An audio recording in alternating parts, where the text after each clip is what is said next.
यानी चोर हो, लंपट हो, व्यभिचारी हो, दुराचारी हो, देशद्रोही हो, फिर भी उसका सम्मान करो क्योंकि वो ब्राह्मण समाज में पैदा हुआ है। क्या यही तुलसी बाबा का न्याय है? संविधान बचाना है तो भाजपा को हटाना है, इस नारे के साथ आगे बढ़ना होगा।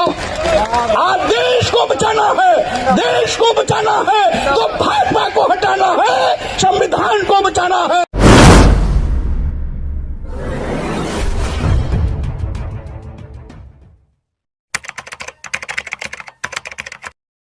बल्कि आने वाली पीढ़ियों के लिए वो एक मार्गदर्शन था कि तुम्हारे सम्मान और स्वाभिमान का रास्ता, इंसानियत का रास्ता, मानो एक समान की विचारधारा का रास्ता कहीं और नहीं बल्कि बुद्ध के रास्ते पर जाता है, धम्म के रास्ते पर जाता है, संघ के रास्ते पर जाता है।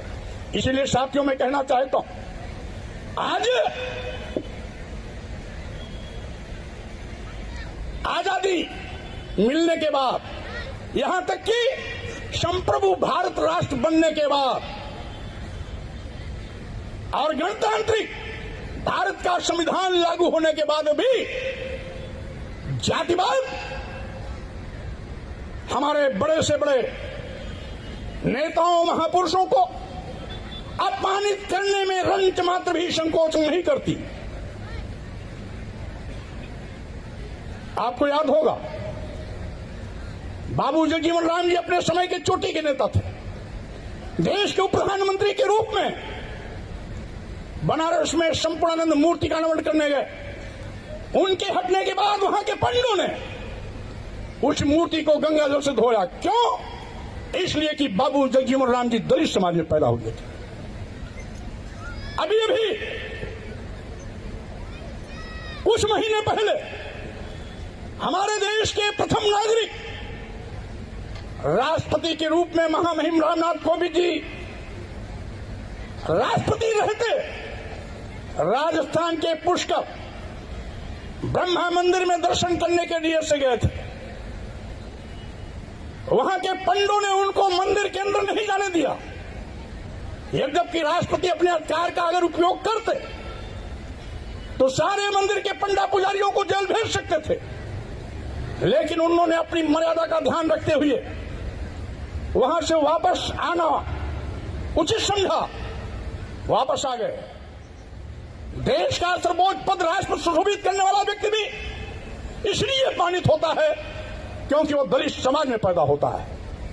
यही नहीं, उत्तर प्रदेश के मुख्यमंत्री अखिलेश यादव जी 2017 में जब मुख्यमंत्री आवास खाली करते हैं तो यही हिंदू राष्ट्र बनाने की आवाज बुलंद करने वाले भाजपा के लोग उस कालिदास मार्ग स्थित मुख्यमंत्री आवास को गंगा जल से धुलवाया था। क्यों? क्योंकि अखिलेश यादव जी इनकी व्यवस्था के अनुसार शूद्र समाज में पैदा हुए हैं। मैं कहना चाहता हूं, भारतीय संविधान सबको समता का अधिकार देता है। भारतीय संविधान के अनुच्छेद 15 में इस बात की स्पष्ट व्याख्या है कि वर्ण, धर्म, जाति, लिंग और जन्म स्थान के आधार पर किसी के साथ कोई भेदभाव नहीं किया जाएगा। आखिर जब भारतीय संविधान सबको समान अधिकार देता है, सबको बराबर का अधिकार है, समता का अधिकार, और जब वर्ण, जाति, धर्म, लिंग और जन्मस्थान के आधार पर किसी को अपमानित नहीं किया जा सकता, तो आज भी अपमानित हमारे महापुरुषों को क्यों होना पड़ता है, नेताओं को क्यों होना पड़ता है? यही जातवाद का जहर है, यही जातवाद का जहर है। और जब भारतीय संविधान के निर्देशों के क्रम में हमने आवाज उठाई कि जाति सूचक शब्दों का प्रयोग कर गालियां देना बंद करो, जाति के नाम पर नीच और अधम कहना बंद करो, एक वर्ग और वर्ण विशेष को प्रताड़ित करने की बात करना बंद करो। कितना बड़ा भी विद्वान विषय विशेषज्ञ ज्ञाता क्यों न हो, लेकिन इनके वर्ण व्यवस्था में अगर शूद्र समाज में पैदा है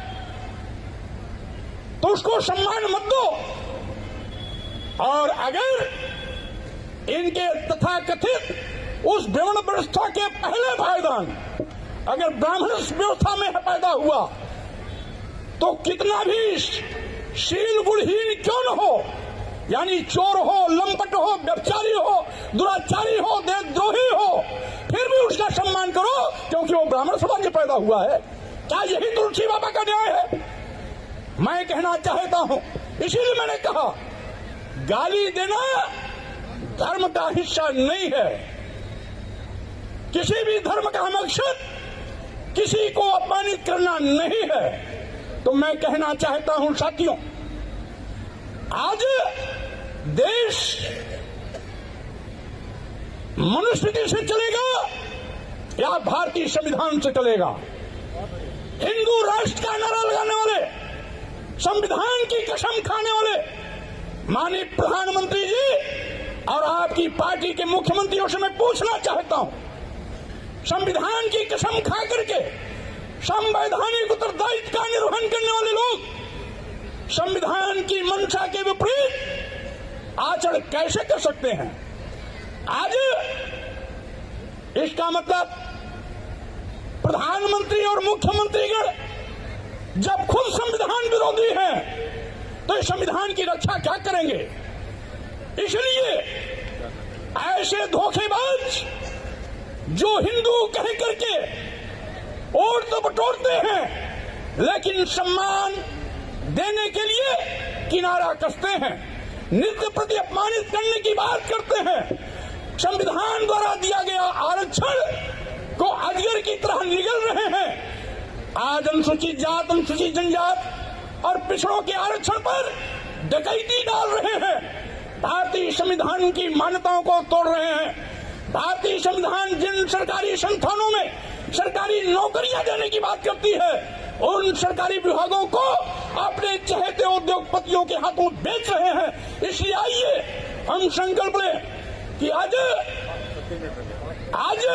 हम भगवान बुद्ध के विचारों पर चलते हुए अपने सम्मान और स्वाभिमान की रक्षा करें, देश की रक्षा करें, संविधान की रक्षा करें और साथ ही साथ आज गर्व से कहना है, संविधान बचाना है तो भाजपा को हटाना है, इस नारे के साथ आगे बढ़ना होगा।